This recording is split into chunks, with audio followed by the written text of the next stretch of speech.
इधर मैनपुरी से समाजवादी पार्टी प्रत्याशी और सांसद डिंपल यादव अपने इलाके में चुनाव प्रचार में जुटी हैं।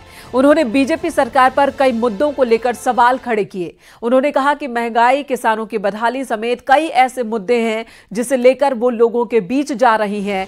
डिंपल ने दावा किया कि इन मुद्दों पर जनता का समर्थन भी उन्हें मिल रहा है। साथ ही उन्होंने ये भी कहा कि सभी राज्यों में बीजेपी को कड़ी टक्कर विपक्ष से मिल रही है। मुलाकात कर रही हैं। इस वक्त हमारे साथ मैनपुरी की लोकप्रिय सांसद डिंपल यादव जी मौजूद है, जिनसे हम बात करेंगे। मैम, चुनाव शुरू हो गया है, किन मुद्दों को लेकर आप जनता के बीच जा रहे हैं? मैं समझती हूँ कि जो मुद्दे हैं वो जनता समझ रही है क्या मुद्दे हैं। जहाँ भ्रष्टाचार भी एक बहुत बड़ा मुद्दा है, रोजगार भी बहुत बड़ा एक मुद्दा है, महिला सुरक्षा मुद्दा है, किसानों की बदहाली मुद्दा है, महंगाई मुद्दा है।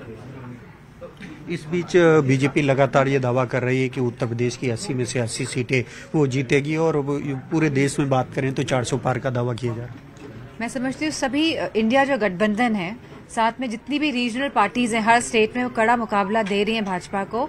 और कहीं ना कहीं भाजपा, भारतीय जनता पार्टी भी समझ रही है इस बात को, घबराई हुई है। अब मैम, आप न सिर्फ मैनपुरी बल्कि पूरे उत्तर प्रदेश पर नजर बनाए हुए हैं। क्या लगता है मैम कि क्या कहाँ पर चूक हो रही विपक्ष से जो बीजेपी को मात नहीं दे पा रहा? आप देख लेंगे कि विपक्ष से चूक तो नहीं हो रही है, लेकिन कहीं ना कहीं जो मौजूदा सरकार है वो किस तरह सीबीआई का और ईडी का प्रयोग कर रही है। और हमने देखा और पूरे देश ने देखा कि किस तरह का भ्रष्टाचार बॉन्ड्स के माध्यम से किया गया है और पूरी पार्टी एक्सपोज्ड है अभी इस टाइम पे। दो मुख्यमंत्रियों को जेल भेजा गया और लगातार क्या डराने या धमकाने का प्रयास किया जा रहा है? ये इंडिकेशन है और हम सबको समझना होगा, पूरे देश को ये बात समझनी होगी कि यही मौका है जब वो अपने मताधिकार का प्रयोग करें और सही दिशा में प्रयोग करें। और मैं समझती हूँ काफी लोग जो एकदम खुल के सामने नहीं आ रहे हैं वो भी भाजपा के अगेंस्ट में कह रहे हैं कि वोट करेंगे। मैम, आपका और समाजवादी पार्टी का और कांग्रेस का एक गठबंधन हुआ है, इंडिया गठबंधन, क्या लगता है कितना असर होगा इस बार? समाजवादी पार्टी ने अपनी भूमिका बहुत बखूबी निभाई है गठबंधन करने में।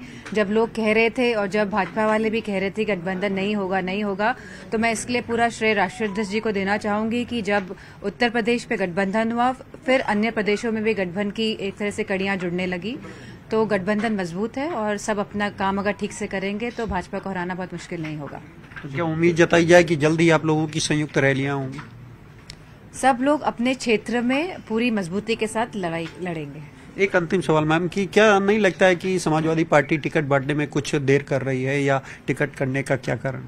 नहीं, देरी नहीं हो रही। आप देखेंगे कि भाजपा वालों के भी टिकट और सभी पार्टियां एकदम एंड मूवमेंट में आके इस बार टिकट वितरण हो रहा है, क्योंकि बहुत सोच समझ के चुनाव लड़ने वाला चुनाव है, तो इसमें मैं नहीं समझती कोई गलत बात है। पर्यटन मंत्री जयवीर को यहाँ से उम्मीदवार बनाया गया है, कितनी बड़ी चुनौती होगा?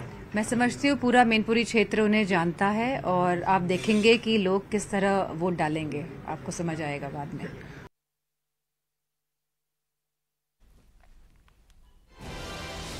और इसी मैनपुरी से बीजेपी प्रत्याशी जयवीर सिंह ने